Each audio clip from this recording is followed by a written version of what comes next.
Ceci est un livre audio autogénéré par Google. Critique littéraire. Collection dirigée par Maggie Albet. Dernière parution. Bogdan Gita, Eugène Ionesco, Un chemin entre deux langues, de littérature, 2011. De Bro à Monsieur S, Maryse Condé, Mythe, parabole et complexité, 2011. Armel Lacaillellelefebvre, La poésie dans À la recherche du temps perdu de Marcel Proust, 2011. Vera Castiglione, Émile Verhaeren, Modernisme et identité générique dans l'œuvre poétique, 2011. Jean-Pierre Fournier, Charles Baudelaire. Quand le poème rit et sourit, 2011. Jean-Léonard Nguema Ondo, Le roman initiatique gabonais, 2011. Chantal Lapeyredesmaison, Résonance du réel. De Balzac à Pascal Quignard, 2011. Salwa Benabda, Figures de l'altérité. Analyse des figures de l'altérité dans des romans arabes et francophones contemporains, 2011. Sylvie Freyermuth, Jean Rouault et l'écriture Les yeux clos. De la mémoire engagée à la mémoire incarnée, 2011. François Harvey, Alain Robbe-Grillet, Le nouveau roman composite.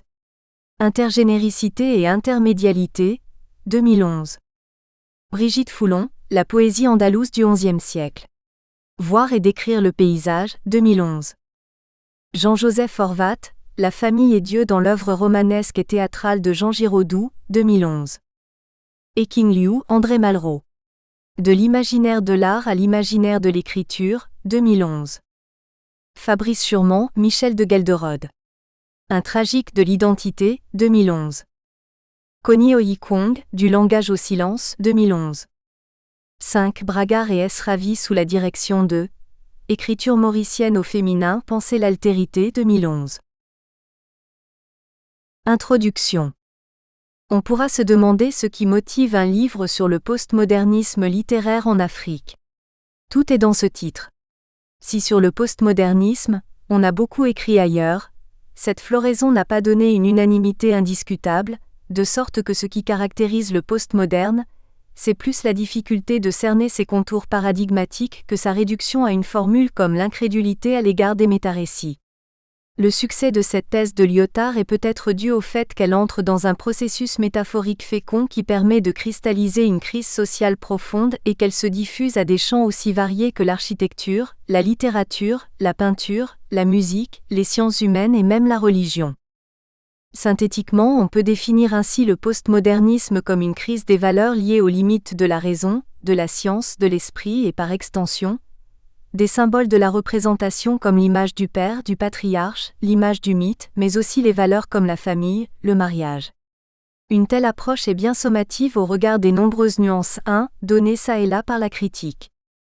Sous cet angle, le postmoderne recouvre un sens large, ouvert, dont le dénominateur commun est la remise en question de ce qui fait les valeurs du passé. Aussi, l'extension littéraire prend-il force de compléments qui précisent. Le projet de cet ouvrage porte sur le postmodernisme littéraire. Cette remise en question qui ne s'installe pas dans une logique de la table rase des mouvements modernistes qui l'ont précédé, décline une critériologie où la déconstruction est à la fois systémique, structurelle et systématique. Elle engendre ainsi la surprise, la provocation, la subversion, la transgression. Aussi, si les querelles terminologiques des années 80 et 90 se sont maintenant apaisées pour admettre le postmoderne comme un terme générique décliné en postmodernité, notion philosophico-historique, et en postmodernisme, discours esthétique autour des productions de cette périodisation postmoderne, c'est l'affectation même d'une charge postmoderne, dans le double sens du mot pour l'Afrique, qui pose problème en Afrique.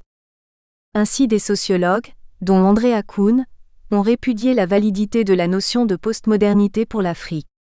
Pour eux, les sentiments d'impuissance et de désabusement qui imprègnent notre culture ne représentent pas une rupture d'avec la modernité, ils ne suggèrent pas la notion de postmodernité.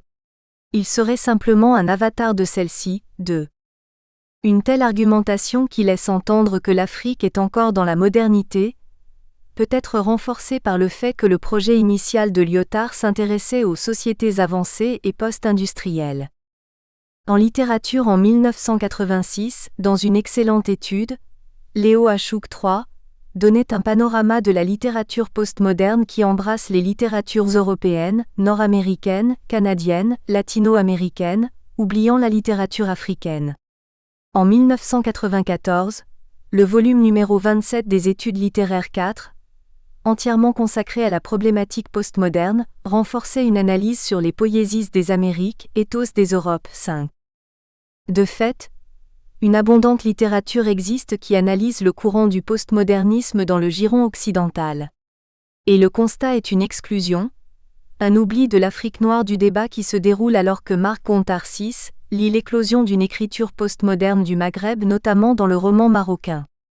En effet, après la place importante de la revue Souffle créée en 1966 dans l'optique de l'orientation et le développement au Maroc d'une littérature postcoloniale française, qui faisait le pari outre de penser l'identité nationale, mais surtout de faire tomber, de déconstruire la notion très occidentale de genre romanesque 8, cette littérature prend le virage du postmodernisme une écriture postmoderne, dans les années 80 notamment avec des auteurs comme Abdellatif Labi, Les Rites du Lion en 1989, ou de Katibi, Un été à Stockholm, 1990, et surtout Tahar Benjeloun, L'Enfant de sable en 1985 et La Nuit sacrée en 1987.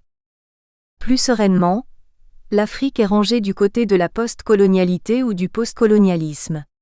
Dans les sociétés dites postcoloniales, c'est la notion même de postmodernisme qui est problématique, révèle André Lamontagne 9 en traçant les frontières des territoires postmodernes. Dans les sphères où la lecture postmoderniste, au sens critique, des œuvres d'Afrique noire est émergente, une certaine approche endogène de la critique autorise à se demander si, au fond, ce qu'on nomme postmoderne n'est pas ce que l'Afrique faisait depuis toujours sans le savoir. Une tentative de lecture de la question postmoderne dans le roman africain peut, d'emblée, poser les interrogations de la transférabilité de la notion du postmoderne dans la culture ou même dans la littérature africaine au sud du Sahara, tant il est vrai que l'Afrique n'a pas connu une histoire qui passe par une modernité pour déboucher sur une postmodernité. D'où le projet de ce livre de savoir s'il y a un postmodernisme littéraire africain et quels pourraient en être les traits, les lignes de force et les points de faiblesse. Cette démarche repose bien sur le principe cognitif de fixation d'un certain nombre de traits, qui ailleurs ont été donnés pour postmoderne pour tenter de tracer les contours de la spécificité de ce qui se décline ici. Connaître implique de fixer, de catégoriser mais par essence, l'analyse prospère sur la ligne épistémologique que le postmoderne n'est ni une théorie mais bien un discours, et n'a pas de maître à penser mais des auteurs contributeurs qui ont travaillé à fixer ses frontières mouvantes et son identité rhizomatique. C'est pourquoi l'ensemble des contributions réunies ici ne s'inscrit pas a priori dans la perspective d'endosser les clivages générationnels. Ces articles proposent une lecture du roman africain dans un contexte général de la mobilité, du transfert, de dévalorisation et de déréalisation, un contexte postmoderne. En quels termes le postmodernisme se déploie-t-il dans le roman d'Afrique au sud du Sahara ? Peut-on, partant de là, conclure à l'existence d'une poétique postmoderne dans le roman africain ? Première partie. Les conditions postmodernes du roman africain. Présentation. Ce groupe de 3 textes analyse les conditions postmodernes du roman africain. Les auteurs de ces contributions ont eu pour souci de montrer qu'il existe un postmodernisme littéraire africain. Certes, le continent africain a pendant longtemps été exclu des territoires postmodernes, mais aujourd'hui il marque son entrée dans le paysage postmoderne. Tierno Diatouré, par allusion au titre de l'ouvrage de Janet Patterson, détermine 3 moments qui autorisent à conclure à l'existence du postmodernisme dans le roman maghrébin. La rénarrativation et la discontinuité étant deux critères indiscutables de la postmodernité littéraire, il va de soi que leur présence dans le roman maghrébin postule un tel tournant. Un autre critère de la postmodernité est le dépassement ironique du réalisme. Ces différents traits apparaissent clairement aujourd'hui comme des formes possibles d'écriture postmoderne. Au-delà de la lecture postmoderne du texte de Rachid Boujedra, l'auteur pose les conditions de l'exploration postmoderne des textes maghrébins. L'intérêt de la réflexion de Hanan Essaidi réside dans l'examen d'un certain nombre de traits postmodernes dans le roman africain. Les romanciers africains au sud du Sahara, à l'image d'Henri Lopès, pratiquent une ironie postmoderne. Synonyme de mouvement, d'éclatement et d'excès, elle joue sur l'ambiguïté profonde et irrémédiable du langage, rendant difficile la compréhension du texte dans un sens unique et univoque, pour restituer au lecteur sa liberté d'interprétation. Toute chose qui amène Alan Wilde à parler d'une ironie suspensive. Écriture du second degré, elle présente le récit comme un lieu de l'indécidabilité du sens. Une autre marque de fabrique du roman africain est la pratique d'une intertextualité postmoderne. Ce trait qui charrie l'hétérogénéité semble être consubstantiel au roman des auteurs africains subsahariens. Loin de reprendre les débats philosophiques sur une postmodernité africaine, Philippe Amangwa-Atcha s'attache à relever les moments postmodernes du roman ivoirien. L'écriture fragmentaire est une pratique scripturale qui s'impose de plus en plus chez les romanciers ivoiriens. Elle constitue l'un des traits distinctifs du roman postmoderne ivoirien. La fusion des genres, des arts chers à l'écriture postmoderne est poussée à l'extrême par ces romanciers qui incorporent dans le tissu romanesque les médias. L'intrusion médiatique permet de lire l'intermédialité littéraire comme une pratique postmoderne. Les présentes contributions constituent des morceaux choisis ou des lieux d'inscription du postmodernisme dans le roman africain. Les traits examinés dans cette partie autorisent aujourd'hui à postuler de romans postmodernes africains. Philippe Amangwa-Atcha. 3 moments postmodernes dans le roman maghrébin francophone. L'exemple de la prise de Gibraltar de Rachid Boudjedra. Tierno Diateo URE. Université Lumière Lyon 2. Pour Jean-Marc Moura, la notion de scénographie appliquée aux littératures francophones constitue une exploration critique de notre post-modernité 10. La composition orthographique et typographique du néologisme, post-modernité, ainsi formé par l'universitaire, dénote d'une violence rebelle en face du bon usage de la langue. La fixation, post, rompt la continuité et l'harmonie syntaxiques initiales. En même temps qu'elle fait ressentir la latence d'un malaise que parachèvent 2 signes de ponctuation. D'une part, le trait d'union qu'il convient de fait d'appeler le trait de désunion. D'autre part, les parenthèses enferment le mot dans sa propre aporie. Cependant, ce choix abrupt d'écriture du mot post-modernité exprime moins un scepticisme envers le discours postmoderne qu'une mise en évidence de la terreur dans les lettres, portée en son sein. De sorte que l'orthographe utilisée par Jean-Marc Moura fonctionne par métonymie. Elle préfigure la postmodernité littéraire francophone en tant qu'une scénographie, c'est-à-dire une situation d'énonciation ancrée dans une esthétique de la violence. C'est l'hypothèse qui transparaît de la prise de Gibraltar 11, de Rachid Boudjedra. La pratique énonciative de ce roman semble entretenir une connivence avec 2 critères indiscutables de la postmodernité littéraire: la rénarrativation et la discontinuité. Sophie Berthaud définit la première comme le retour du sujet, qui va automatiquement de pair avec le retour du récit. L'écriture semble redevenir le lieu d'une aventure humaine. 12. Auparavant, Aaron Kibedi Varga, outre une appréhension similaire de la rénarrativation 13, la reliait au renversement ironique du réalisme littéraire de la modernité 14. Marc Gontard recourt à la même théorie des 2 critiques occidentaux. Mais dans sa propre taxinomie postmoderne, la première tendance s'organise autour du principe de discontinuité. Contre la pensée unitaire et totalisante, la discontinuité met au premier plan l'expérience de l'hétérogène, de l'altérité, du chaos. D'où l'utilisation de procédés qui relèvent du collage, de la fragmentation et de l'hybridation. 15. Aussi la rénarrativation et la discontinuité observées dans la prise de Gibraltar postule-t-elle un tournant postmoderne. En rapport avec la violence représentée dans ce roman, le dépassement ironique du réalisme, la mise en scène fragmentée et l'expérience d'une réception radicale incarnent respectivement 3 moments postmodernes. Violence et dépassement ironique du réalisme. En renonçant dans sa pratique romanesque à la linéarité, à la chronologie et à l'unité spatiale du récit, Rachid Boudjedra conteste le modèle réaliste. L'effet ironique qui sous-tend cette déconstruction narrative annonce l'entrée dans une écriture postmoderne. Celle-ci se manifeste surtout dans le redéploiement, volontairement excessif, de la narration. L'excès de schémas énonciatifs supprime l'ordre et la hiérarchie des situations actentielles. Cette démarche d'ironie consistant à convoquer la postmodernité littéraire à partir des interstices de la narration héritée du réalisme, s'applique à la poétique de la violence dans la prise de Gibraltar. En effet, la textualisation parodique, sous forme d'une peau de chagrin inversée, c'est-à-dire grossissant de façon irréversible et morbide, mobilise les éléments narratifs et descriptifs de la boulimie et de l'obésité de Rachid, le personnage principal. Où donc s'est gâchée ma propre enfance? Où donc s'est-elle infiltrée, faufilée, incrustée? Lorsque les enfants se mirent à me poursuivre et à se moquer de mon pauvre corps obèse qui me débordait de partout. Toti botti. Vedabot. Baba patata. Plein de graisse jusqu'aux fesses. Mon hypophyse m'avait donc lâché elle aussi, et il avait fallu se mettre au régime, mais que je finissais par abandonner très vite tant j'étais boulimie. Page 156.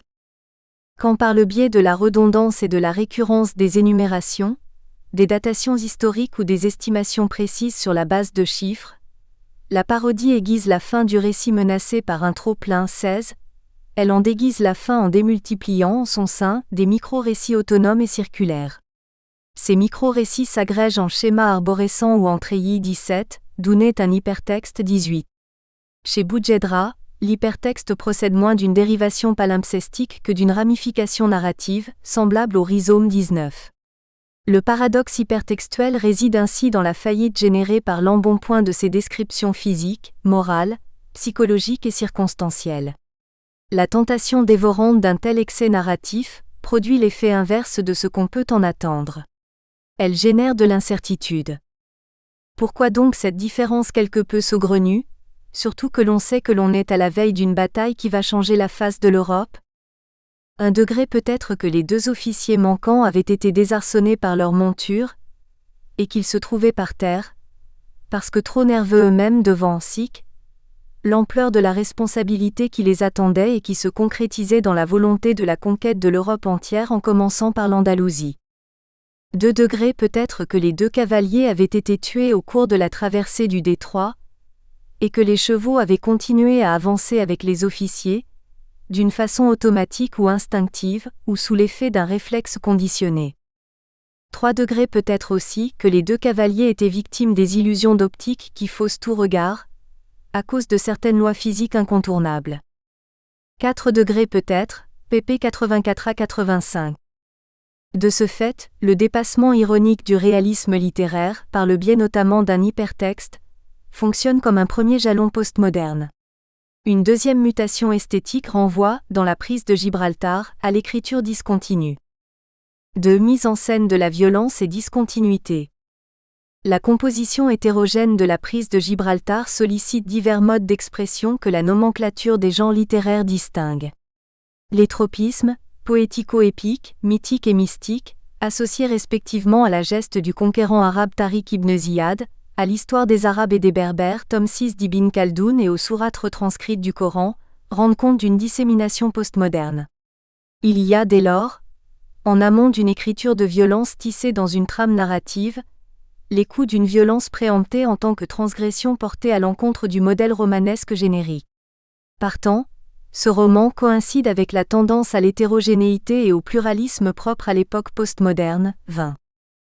De même, si la discontinuité engendre un récit heurté, elle atteint avec le même seuil de violence la structure formelle de l'œuvre. D'abord, la spatialisation éclectique du roman, avec l'inscription de modèles énonciatifs influencés par la peinture, le cinéma et la publicité et la réinscription d'histoires, de personnages et de situations romanesques représentés dans d'autres romans de Rachid Boudjedra, indique une textualité circulaire. Sur un mode intergénérique, elle poétise la prose et transpose le poème dans la prose. Par conséquent, la discontinuité s'ancre autant dans une esthétique de la réceptivité que dans une esthétique de la réception. En ce que, respectivement, par la médiation itérative et ou interruptive des schémas énonciatifs et par son statut des apostrophes œuvre ouverte aux éléments étrangers, voire étranges, dans la narration, elle impulse la création romanesque. Elle installe, de fait, cette dernière dans un champ postmoderne dès lors que certaines de ses caractéristiques s'apparentent à celles de la citation et ou du collage. La prise de Gibraltar procède à la combinaison textuelle des deux. Jusqu'à ce que, arrivé au bout de sa patience, il m'enleva agressivement le livre des mains, s'en empara avec une étonnante fébrilité, mit ses lunettes et se mit d'une voix de stentor, triomphalement, à traduire un passage d'Ibn Khaldoun sur la conquête arabe de l'Andalousie. Tariq ibn Ziyad prit la mer en l'an 92 de l'Hégire, avec l'assentiment de son chef Moussa ibn Osaïr, en compagnie de quelques 300 guerriers arabes et d'environ 10 000 Numides qu'il enrôla de force et amena jusqu'au rocher vert qu'il baptisa de son nom. Ibn Khaldoun, l'histoire des Arabes et des Berbères, tome 6, page 432. pp 21-23. Ensuite, la discontinuité à l'origine de la violence textuelle se manifeste à travers ce que Marc Gontard appelle les procédures de disjonction 21. En effet, ces dernières, dans la prise de Gibraltar, réduisent la ponctuation à son degré zéro. Elles suppriment très souvent les déictiques et distribuent abusivement des majuscules. De telles procédures en mêlent différents niveaux de langue, différents types de langue, des caractères gras et ou en italique dans une typologie multiple, des chiffres et des formules mathématiques. De ce fait, elles provoquent dans le récit un débit chaotique, une ambiguïté sémantique et une instabilité formelle. Apparentée à un patchwork textuel 22, une telle écriture feint de livrer son tissu narratif à un aiguillage anarchique. Enfin, le rythme de la narration dans son rapport à la discontinuité n'échappe pas à la violence textuelle. Il se mesure, dans la prise de Gibraltar, à travers la recherche d'une vitesse prosodique attestée par l'utilisation fréquente de la phrase nominale. Cette dernière élimine le prédicat et parfois le déterminant, permettant ainsi l'accélération du discours.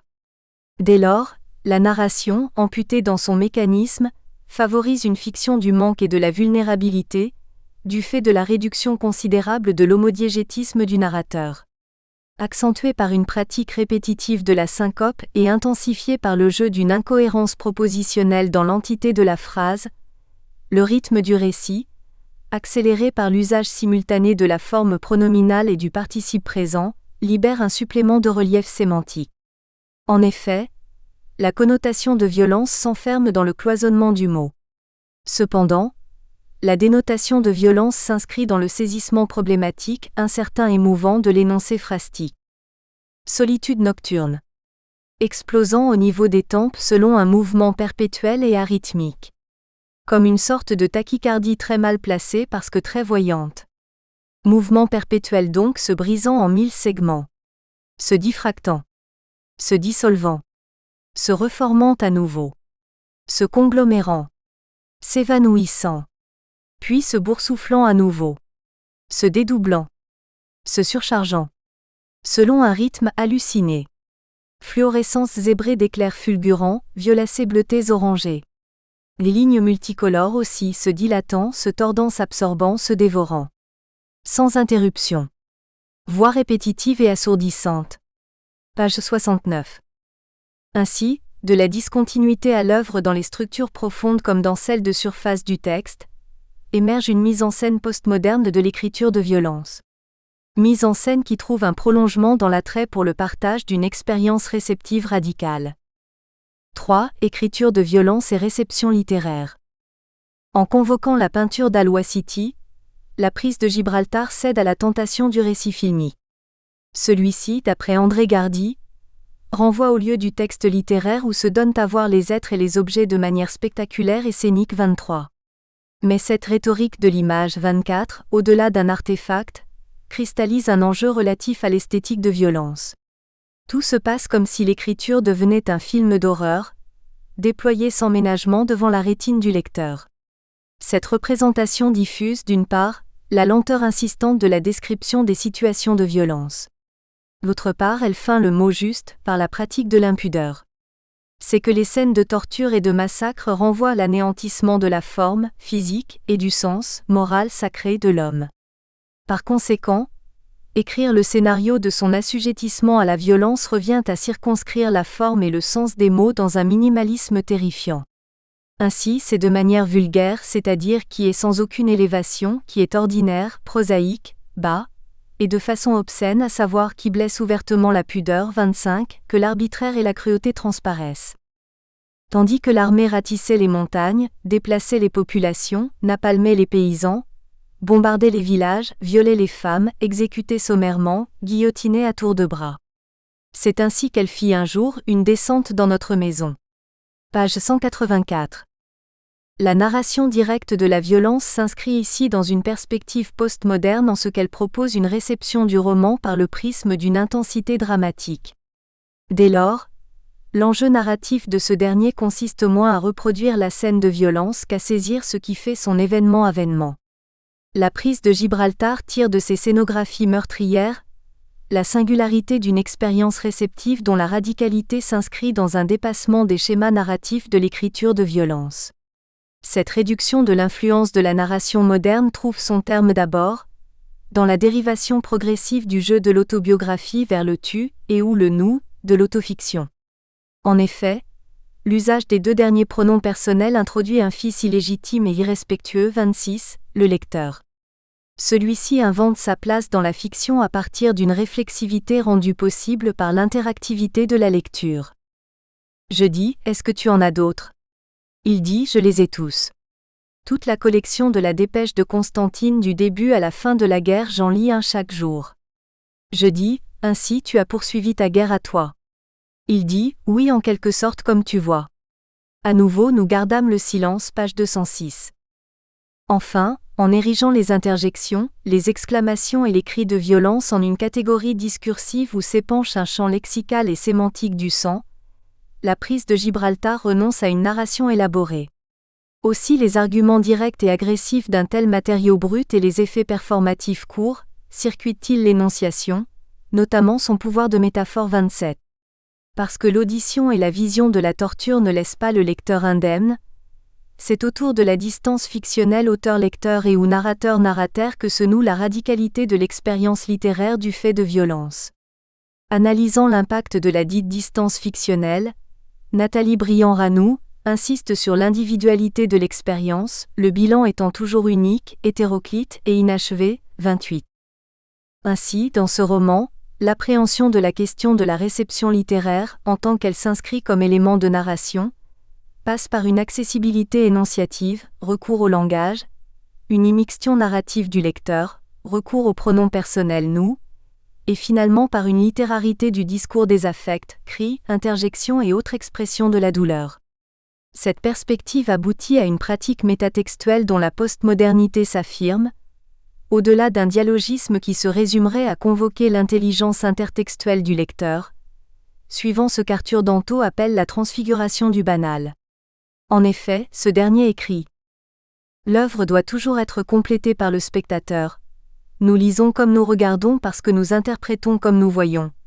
Il est donc essentiel de comprendre ce phénomène assez puissant pour extraire les objets du monde réel et les faire entrer dans un monde différent, un monde de l'art, un monde d'objets interprétés 29. » Conclusion. En définitive, une esthétique postmoderne de la prise de Gibraltar réinvestit un réalisme littéraire désuet dans la représentation de la violence. Réalisme littéraire qu'elle dépasse au moyen d'un hypertexte parodique, arme fatale de la rénarrativation. De même, elle expose la narration et la description du récit de violence sous le signe d'une mise en scène dont la discontinuité demeure le principe actif. La portée esthétique de cette approche scénique impacte sur la distance fictionnelle entre auteur et lecteur et ou narrateur, de sorte que l'écriture de violence devient le lieu d'une expérience réceptive radicale. Dès lors, la rénarrativation, la discontinuité et l'expérience immédiate de la réception apparaissent clairement aujourd'hui comme des formes possibles d'écriture postmoderne dans la mesure où ce sont des écritures qui coïncident dans leurs principes avec les pensées de la différence qui activent la condition postmoderne. 30. Il faut défendre l'idée qu'au-delà du roman de Rachid Boujedra, la littérature maghrébine, et partant la littérature africaine francophone, participe de l'exploration de la post-modernité. Bibliographie. Marthe, Roland L'Obvie et l'Obtus. Essai critique 3, Paris, Le Seuil 1982. Berthaud, Sophie, L'attente postmoderne. À propos de la littérature contemporaine en France, Revue d'histoire littéraire de la France, numéro 4 à 5, 1991. Boujedra, Rachid, La prise de Gibraltar, Paris de Noël, 1987. BRILLANTRANNOU, Nathalie. L'expérience littéraire, création, lecture et transmission, scolaire hors série. Cholet-Achour, Christiane. La violence du devoir d'écriture de Yambo ou Hologem. Cholet-Achour, Christiane Dire.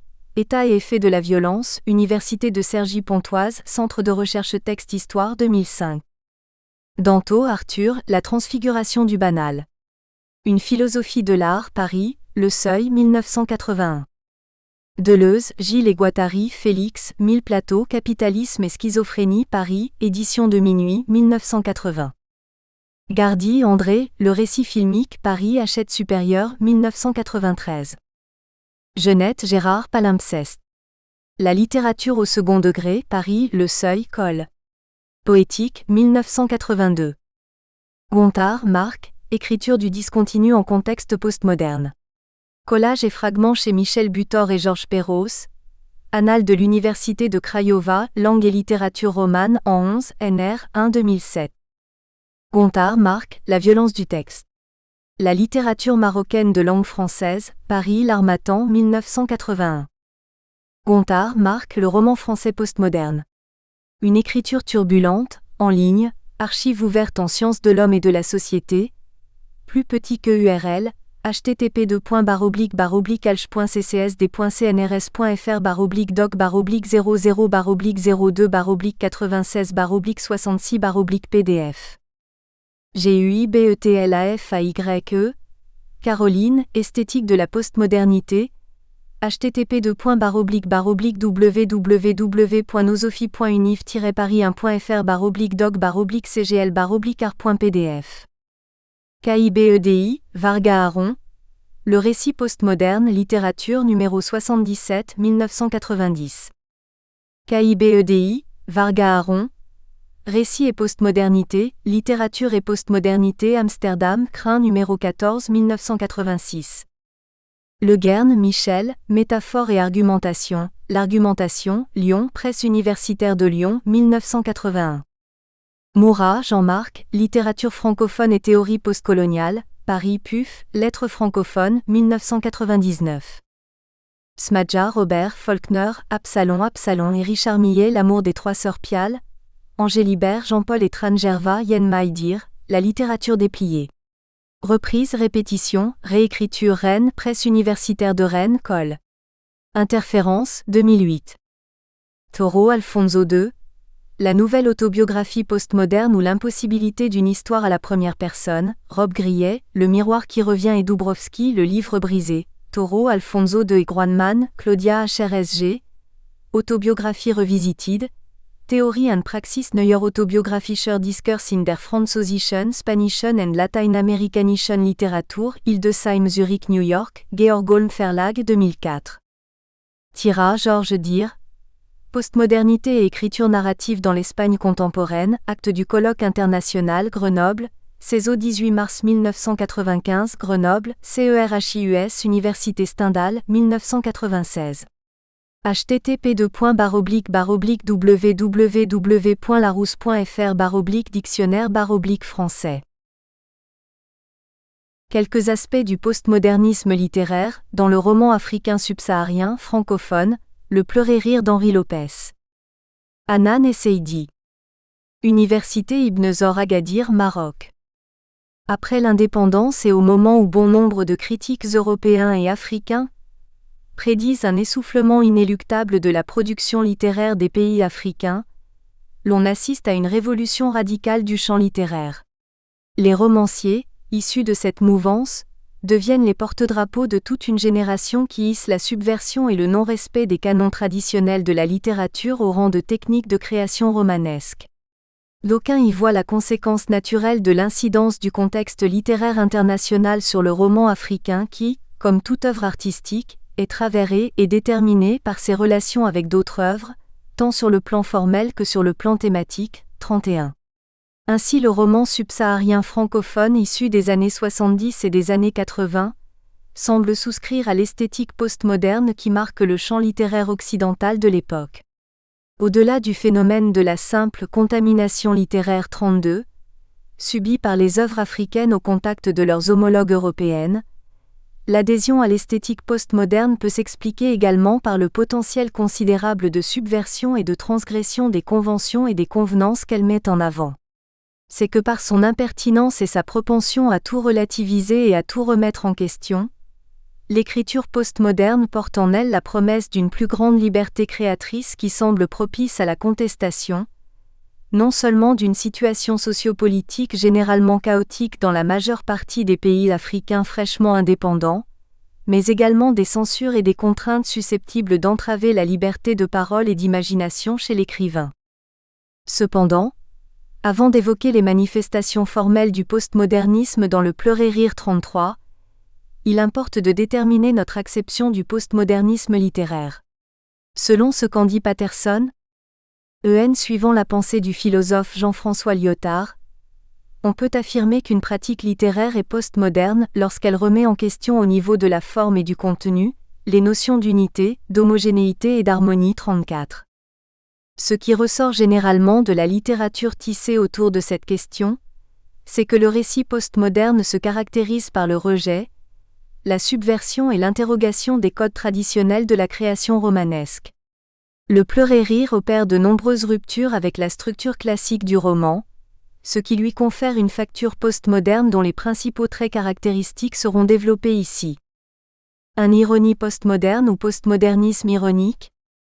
Le Pleurer rire pratique une écriture ironique qui, au-delà des thèmes, des personnages et des situations, opère une subversion des codes traditionnels de l'écriture romanesque. L'on y découvre une systématisation de l'ironie à tous les niveaux du roman. Celle-ci en effet, telle une étincelle vive et tenace, embrase à la fois le contenu et la forme. La dissidence passe ainsi par l'écriture et la contestation ne se manifeste pas uniquement sur le plan de l'histoire mais aussi au niveau du discours, 35. Outre le procès axiologique 36 qu'il fait du monde représenté, et qui apparaît à travers l'organisation que l'énonciation textuelle fait des valeurs énoncées, le romancier en tant que compétence programmatique, opère le procès esthétique 37 du genre romanesque. À la différence de l'ironie rhétorique, verbale, et de l'ironie situationnelle, l'ironie postmoderne se détache de sa caractéristique principale de raillerie, pour devenir synonyme de relativisation et pour renvoyer à la distance critique que l'auteur prend vis-à-vis de son texte et des lois dominantes de l'écriture romanesque. Henri Lopez pratique ainsi une ironie postmoderne, puisque celle-ci sert non seulement à tourner en dérision une situation saugrenue ou un personnage fantasque, mais elle sert également à interroger et ou à déconstruire les principes et les techniques de la création romanesque africaine. Elle représente alors un jeu de réflexion qui, en mettant les choses à distance, les met aussi en question. Fidèle à son étymologie, cette ironie-là interroge. 38. Mais qu'entendre par ironie postmoderne ? À partir des années 60, en effet, un changement de perspective s'opère dans la conception de l'ironie. Parallèlement au développement de la littérature dite postmoderne, la réflexion critique sur l'ironie littéraire prend une nouvelle orientation. Cette nouvelle forme d'ironie s'éloigne de la tradition de l'ironie antiphrastique, et par là même du domaine du rire et de la satire. Elle est synonyme de mouvement, d'éclatement et d'excès. Elle joue sur l'ambiguïté profonde et irrémédiable du langage, rendant difficile la compréhension du texte dans un sens unique et univoque, pour restituer au lecteur sa liberté d'interprétation. Alan Wilde 39 parle bien d'une ironie suspensive qui décline une écriture du second degré. Son propre est de présenter le récit comme un lieu de l'indécidabilité, le sens n'étant pas figé et indiscutable. À travers l'autoréflexivité de l'ironie, en tant qu'élément qui détermine la littérarité du texte, c'est celle de la littérature qui est mise en cause. À propos de ce transfert de l'ironie dans la sphère de la littérature et sa mise en relation avec le rapport de l'auteur à son œuvre, Ernst Beller écrit : d'une manière générale, cette ironie, par opposition à l'ironie socratique et à l'ironie rhétorique, est un phénomène émergent essentiellement en littérature, dans les genres narratifs, lyriques et dramatiques. Cette ironie s'exprime pour l'essentiel dans une réflexion critique de l'auteur sur soi-même, qui d'une certaine manière se place à l'extérieur de son œuvre et contemple celle-ci avec un sourire moqueur, ou s'entretient avec son lecteur sur ce qu'il raconte en se critiquant lui-même. 40. Dans le Pleurer rire, L'autoréflexivité ironique du roman postmoderne génère une interrogation permanente sur le texte, sur ses sens et sur son fonctionnement.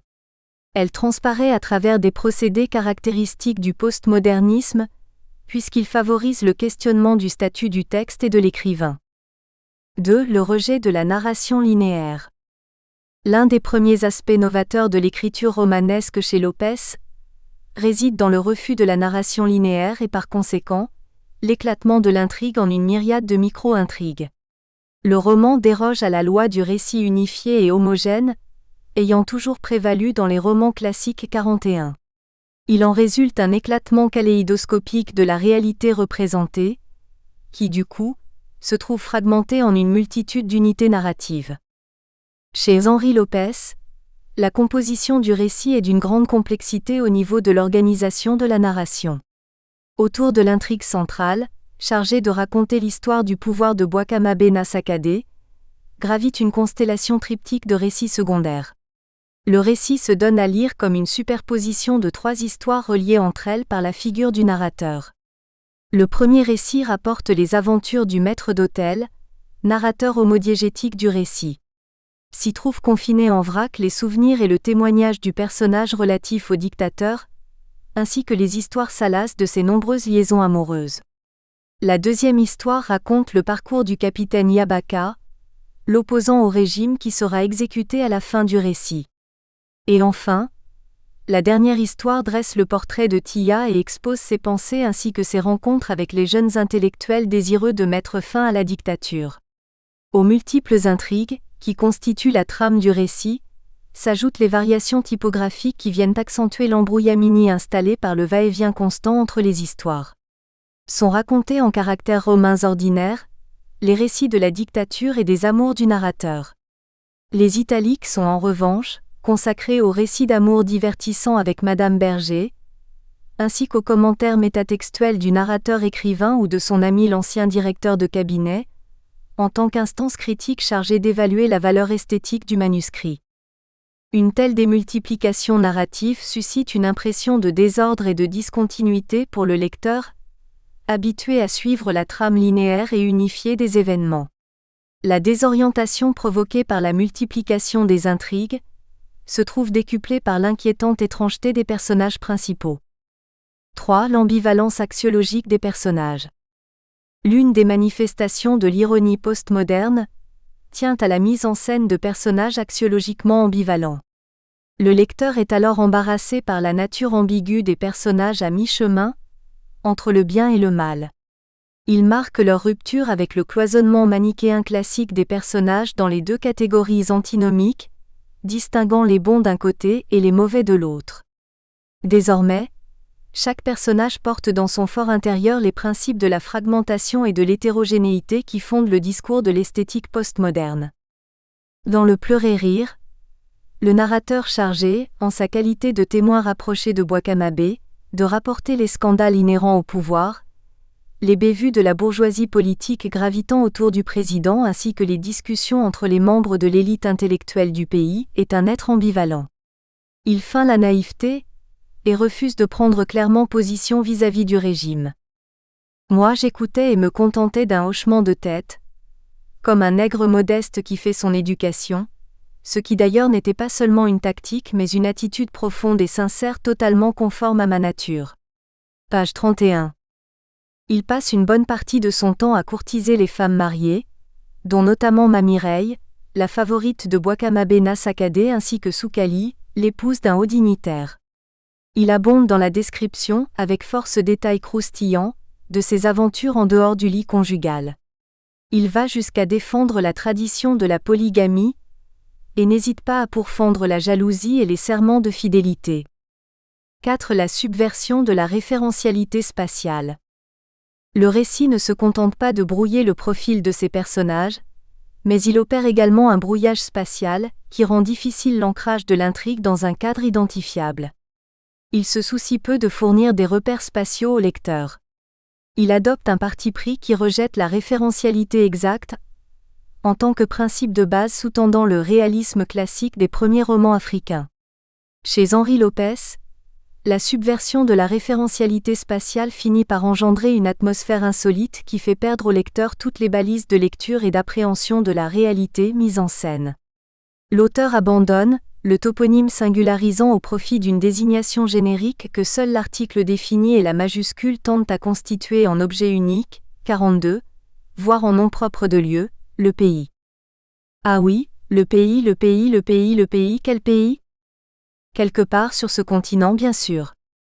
Choisissez, après 1000 raisonnements ou suivant votre fantaisie, un point quelconque sur l'équateur et de là, dirigez-vous à votre convenance, soit vers le nord, soit vers le sud en mettant le cap légèrement en oblique, dans le sens opposé au vent du jour.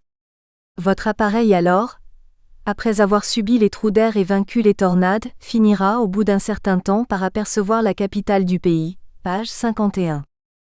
Dans ce passage parodiant le jargon géographique, le pays anonyme mis en scène par le narrateur, au lieu de désigner une zone précise sur la carte topographique du continent, semble constituer un modèle réduit de l'Afrique entière. Il incarne à lui seul les traits caractéristiques du monde de l'Afrique noire contemporain. Malgré le fait que la configuration géographique évoquée dans le récit s'appuie sur certains traits communs à de nombreux pays africains, 43, le narrateur insiste sur la dimension universelle de la topographie qu'il engage dans sa narration. Le pays, qui n'a que faire des frontières matérielles érigées par les hommes, renvoie de manière globale à tous les endroits du globe où sévissent des régimes militaires autocratiques de même acabit que celui décrit dans le roman. Étant donné que les dictatures se ressemblent et se valent, sous toutes les latitudes, le narrateur met le lecteur en garde contre l'aspect réducteur d'une lecture qui serait tentée de considérer Bouakam Bena Sakadé comme un dictateur exclusivement africain, plutôt qu'un dictateur tout court. Dès lors, il s'agira de retrouver le pays en soi, dans le royaume de ses rêves avortés par l'arbitraire et l'iniquité des tyrannies éparpillées de manière sporadique partout dans le monde. Par le refus de situer le pays dans un espace géopolitique précis, Henri Lopez fait éclater les frontières et les limites étatiques et transcender les particularismes régionaux, nationaux et continentaux pour s'engager dans un mouvement qui se caractérise par sa propension à l'universalité. 5. La pratique de l'intertextualité. Une première forme d'intertextualité consistant à convoquer, par le biais de la citation explicite, typographiquement marquée par le recours à l'italique, des textes antérieurs provenant de la littérature universelle, est parfaitement illustrée par l'écriture romanesque d'Henri Lopez.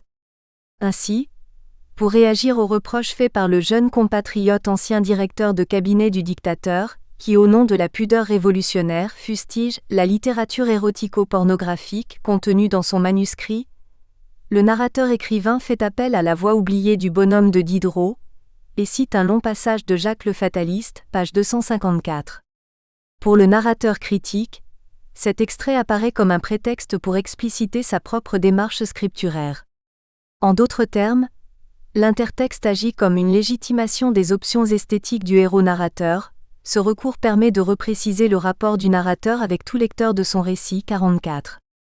D'ailleurs, le choix de ce texte n'est point fortuit puisqu'il semble avoir une influence notoire sur l'écriture du roman de Lopez.